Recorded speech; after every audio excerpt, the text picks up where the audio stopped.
Assalamualaikum warahmatullahi wabarakatuh. Perkenalkan, nama saya Messi Agustin, NIM 120161113, Prodi Akuntansi Syariah, semester 2, kelas A. Kami dari kelompok 11 yang beranggotakan Dwi dari Radiyallah, Muhammad Tufi, dan saya sendiri. Kami akan menjelaskan materi tentang Al-Am, Al-Kas, dan Mutlak Muqayyad. Baiklah, yang pertama, saya akan menjelaskan pengertian dari al-am. Pengertian am secara bahasa, am adalah sesuatu yang mengandung arti panjang, banyak, dan tinggi. Dalam sumber lain disebutkan bahwa kata al-am menurut bahasa berarti yang meliputi.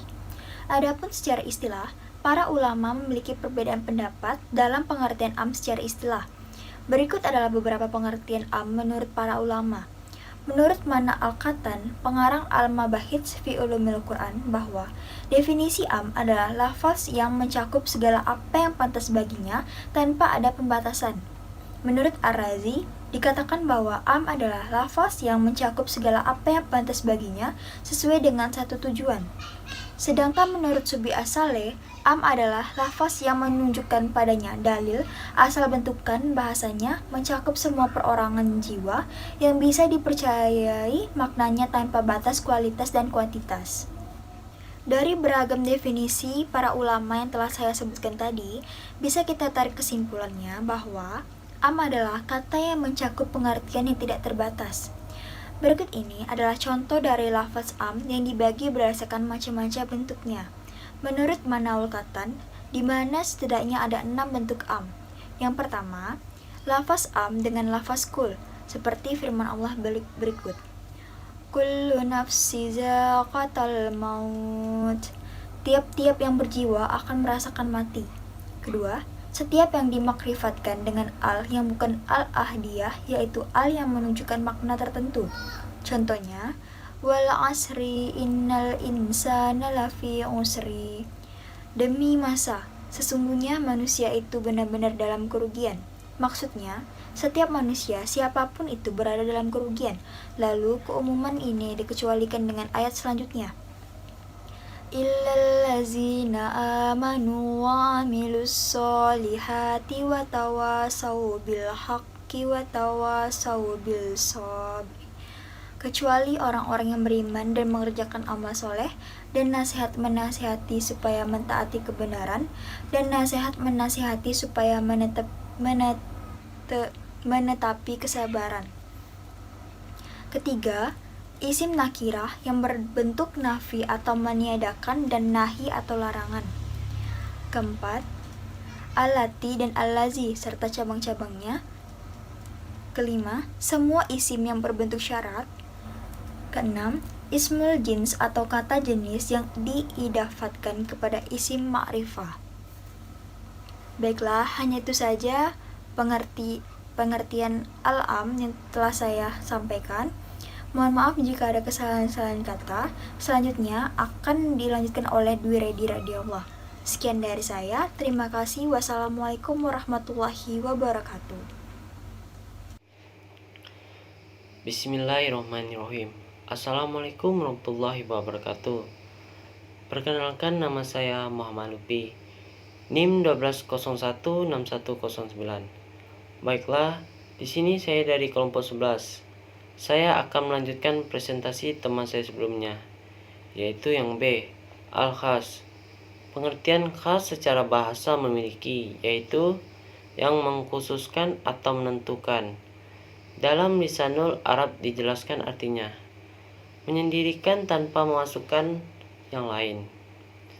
Para ulama memiliki definisi yang berbeda-beda dalam mengartikan kata khas. Mana Al-Qatan menjelaskan bahwa khas adalah lafaz yang merupakan kebalikan dari lafaz am, yaitu yang tidak menghabiskan semua apa yang pantas baginya tanpa ada pembatasan. Sedangkan Abdul Wahab Khalaf mendefinisikan lafaz khas sebagai lafaz yang digunakan untuk menunjukkan satu orang tertentu. Sedangkan Mana Khalil Al-Qatan membagi kata-kata yang membuat hal umum menjadi khusus, atau disebut juga dengan muqasyin menjadi dua bagian, yaitu muqasyin mutasil bersambung dan muqasyis munfasil terputus. Pengkhususan muqasyis mutasil atau pengkhususan yang bersambung dalam satu kalimat. Ada beberapa macam muqasyis mutasil, diantaranya yaitu yang pertama, penggunaan istisna. Istisna atau pengecualian merupakan pengkhususan yang membatasi kata am atau umum. Contohnya adalah seperti firman Allah Subhanahu wa taala surah An-Nur ayat 4-5. Yang kedua, penggunaan sifat contoh. Khas dengan penggunaan sifat, misalnya dalam Al-Qur'an surah An-Nisa ayat 23, yaitu sifat bagi lafaz nis au ukum.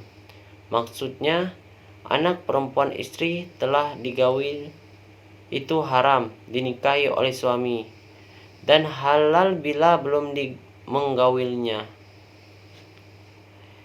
Yang ketiga, penggunaan syarat, misalnya dalam Quran surah Al-Baqarah ayat 108 pula, intaroka khairun, jika ia meninggalkan harta adalah syarat dalam wasiat. Yang keempat, penggunaan ghaiyah atau batas sesuatu, seperti dalam Quran surah Al-Baqarah ayat 196, wala tahliqu ru'usakum hatta yablughul hadyu muhallillah. Sedangkan macam-macam muqasyis munfasil, yaitu yang pertama, kitab ditakiskan dengan kitab. Selanjutnya, kitab ditakis dengan sunnah. Sunnah ditakis dengan kitab. Sunnah ditakis dengan sunnah. Min takis dengan kias. Mungkin hanya itu yang dapat saya sampaikan. Wabillahi taufik wal hidayah. Assalamualaikum warahmatullahi wabarakatuh. Assalamualaikum warahmatullahi wabarakatuh. Kenalkan, nama saya Dwi Adomha, NIM 12016117. Jadi akuntansi syariah. Saya di sini sebagai dari kelompok 11 yang akan membacakan tentang mutlak dan muqayyad. Mutlak artinya makna yang sebenarnya atau sesuatu lafaz yang menunjukkan hakikat sesuatu tanpa ada yang membatasinya, sehingga tujuan dari maknanya yang disempit. Yang kata lain, mutlak adalah memahami sesuatu dengan makna tekstualnya yang tidak terdapat pembatasan makna di dalamnya. Muqayyad adalah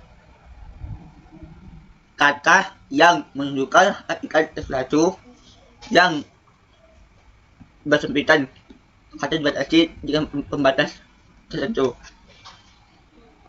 Pembatas muqayyad salah satunya terdapat dalam surah An-Nisa ayat 2 yang berbunyi, yang artinya berbunyi, dan tidak layak lagi seorang mukmin membunuh seorang mukmin yang lainnya kecuali karena tersalah atau tersangka, dan barang siapa membunuh seorang mukmin karena tersalah, hendaklah ia